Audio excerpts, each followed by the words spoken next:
प्रश्न है यदि x बराबर √1 प्लस √3/2 प्लस √1 माइनस √3/2 है तो x का मान ज्ञात कीजिए। इसको ऐसे लिख सकते हैं x बराबर 2 को 1 से गुणा करो तो आ गया 2 प्लस √3/2 प्लस 2 को 1 से गुणा करेंगे तो क्या आएगा 2 माइनस √3/2। मतलब इसके नीचे कुछ नहीं है तो 1 है, 2 एलसीएम रहेगा तो 1 का भाग 2 में देंगे 2 बार, 2 को 1 से गुणा करेंगे तो 2, और ये 2 का भाग 2 में देंगे तो 1 बार, 1 को √3 से गुणा करेंगे तो √3।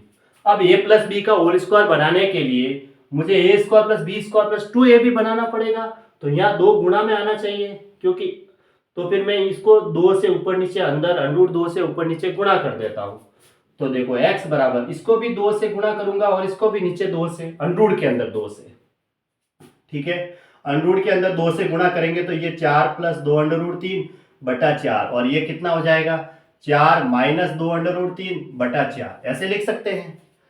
मैंने क्या किया है √ के अंदर 2 से ऊपर नीचे गुणा, ताकि 2 से 2 कट सकता है तो ये तो 2 दूनी 4 हो गया और फिर 2 को अंदर भेज दिया तो 2 दूनी 4 प्लस 2√3। उसी तरह इसमें भी यही बना, इसमें भी मैंने 2 से ऊपर नीचे गुणा कर दिया √ के अंदर, ठीक है। अब इसके गुणा में कुछ नहीं है तो 1 है, इसके गुणा में कुछ नहीं है तो 1 है। ये तो 2 फॉर्मूले के लिए हो गया, ये a और ये b हो गया। a प्लस बी का होल स्क्वायर लिख सकते हैं क्योंकि यहाँ प्लस है।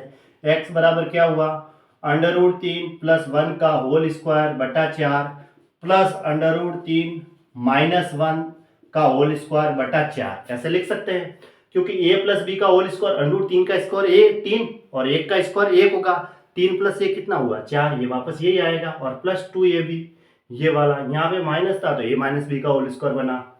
अब देखो ये √ का मतलब होता है घात 1/2, तो ये स्क्वायर से √ तो चला जाएगा और इसका वर्गमूल 2 होता है।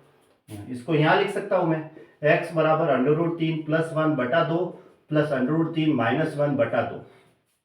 अब 2 एलसीएम है इसमें तो x बराबर क्या हुआ √3 प्लस 1 प्लस √3 माइनस 1/2, तो माइनस 1 से प्लस 1 तो कट गया, √3 और √3 कितना हुआ 2 √3/2, 2 से 2 कट गया तो x बराबर √3 आया। तो √3 इसका आंसर हो गया। कौन सा ऑप्शन सही है, ऑप्शन बी सही है। यदि y बराबर 3 x की power -1 plus 3 minus x minus 1 ये घात के अंदर है और x वास्तविक है यानी x का मान 0 1 2 3, माइनस वाले संख्या नहीं लेनी है, ठीक है। माइनस वाले तो ऋणात्मक संख्याएं होती है, तो y का न्यूनतम मान क्या होगा, तो y बराबर, y का न्यूनतम मान निकालना है तो x की जगह 0 रख दो, x बराबर 0, -1 नहीं रख सकते, -1 तो ऋणात्मक संख्याएं होती है, यहाँ वास्तविक बताना है और फिर न्यूनतम मान बताना है तो घात में 0 रख दो, ठीक है। तो 3 की पावर 0 माइनस 1 प्लस 3 की पावर -0 माइनस 1, y बराबर हो गया 0 में से 1 गया 3 की पावर -1 प्लस 3 की पावर -1। तो ये जो 3 की पावर -1 है नीचे आएगी तो 1/3 की पावर +1 हो जाएगी, इसको मैं यहाँ लिख देता हूँ y बराबर 1/3 प्लस 1/3, ऐसे, ठीक है।